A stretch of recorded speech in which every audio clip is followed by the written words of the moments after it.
When you think of Chester, you think of Roman walls, Roman time era. You think of medieval black and white buildings.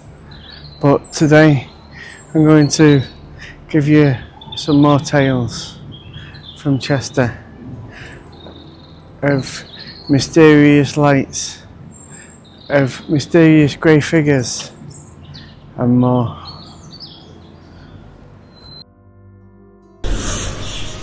Welcome to Mysterious Lore.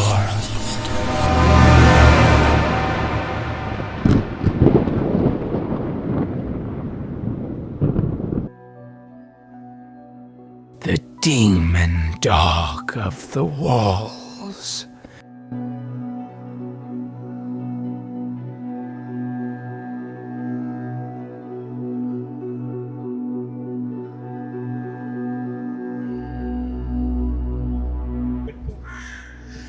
So Chester has some of the best remains from the Roman period of the Roman walls, but today we're looking at a ghost.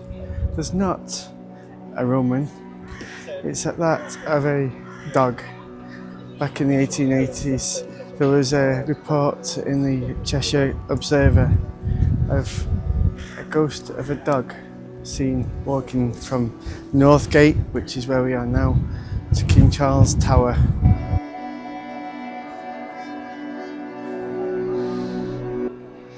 According to a witness report from 1886, the guardsman that was on the area seen a black dog with glowing eyes. It's reported that this dog came just before a sickness. Witness statements back in 1886 report of a watchman that seen this black dog with glowing eyes. He saw the figure, and then a member of his household suddenly became gravely ill and died.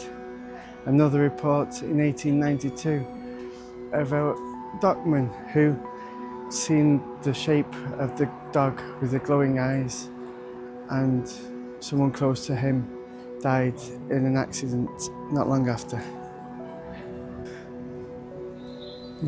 What was this hound? Was it an omen of near doom? Was it anxiety of the working class?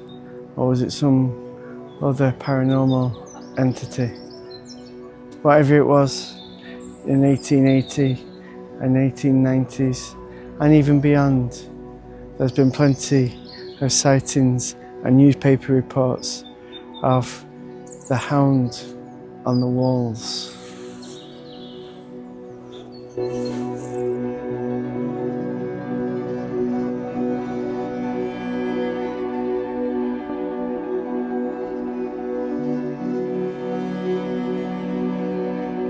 The handprint at Stanley Palace.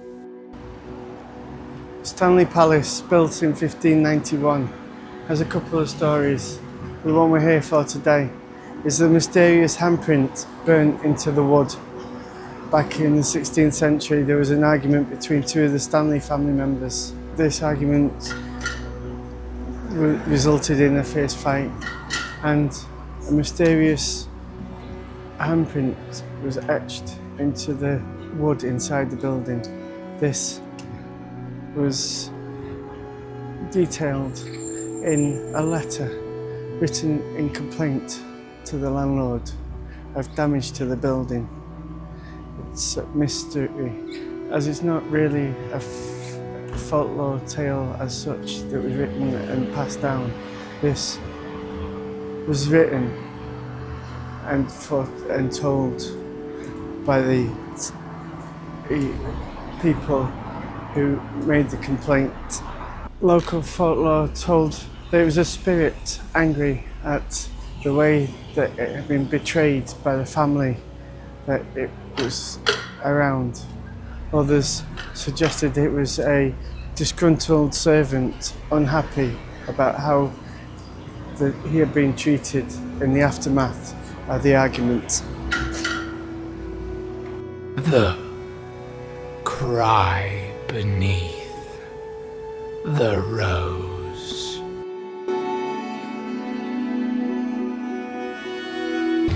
The iconic rose of Chester, unique two-tiered medieval galleries dating back centuries, but beneath them lie cellars that are older still.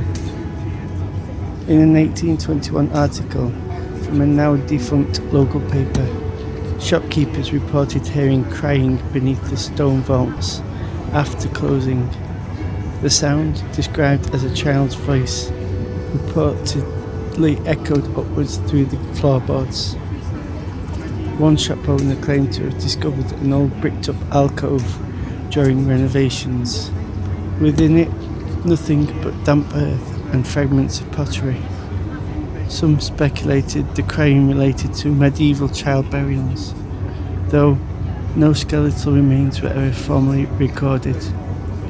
Others linked it to the stories of plague years, when victims were buried quickly within city limits. While modern historians remain sceptical, excavation notes from the late 19th century confirm that human remains were indeed found in these cellars, though these have been attributed to Roman-era burials. Is it possible the crying child legend emerged from these discoveries, or did the folklore influence how these finds were interpreted? I'll let you decide. The River Dee's silent procession.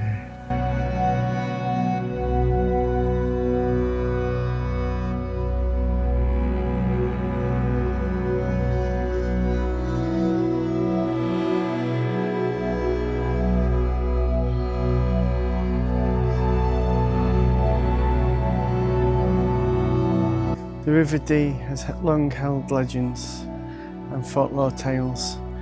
The story we're looking at today is a story that was written in a ledger by the shipmen.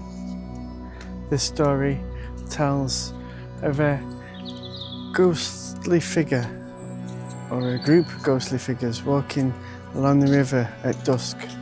The story comes after there was a shipment delayed, and the excuse by the shipwright was that it was delayed by these figures of misty grey. It wasn't once that this was mentioned, but 3 times between 1848 and 1857.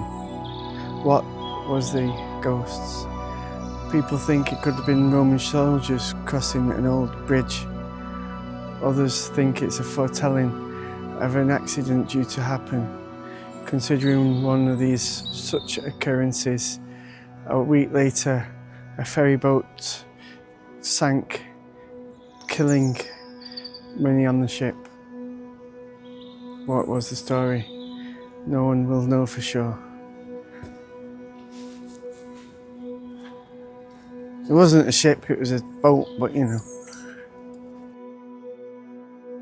The executioner's lantern. Okay, we're now here at Chester Castle, just behind me, where used to be a site of public executions up until the 19th century.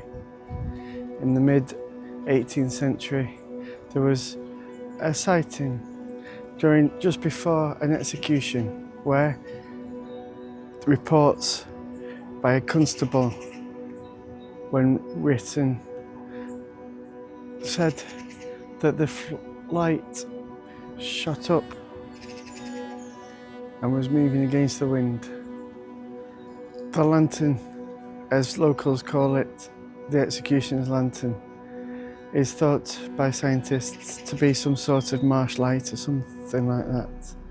However, it's a dark memory of the capital punishment that used to be held here What is strange about these sightings is that it was a written formal complaint by the locals to the police, and it's not folklore that's told these stories, but it's an actual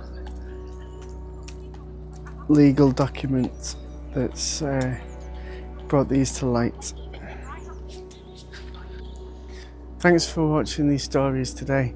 I tried to get a few stories that were visible in archives and newspapers and things, but not as widely told. If you like what you've seen, just give us a like and subscribe, and share it with somebody that you think would like the video as well. Thank you.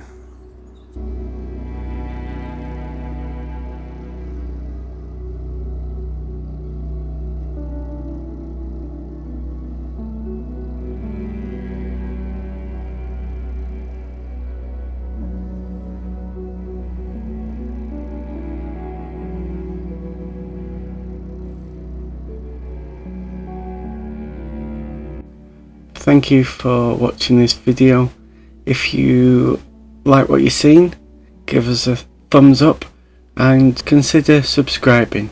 If you've been to any of these places and have your own experiences, or there's somewhere that you'd like us to go and tell a story of, leave it in the comments and we can have a look at it. Thank you.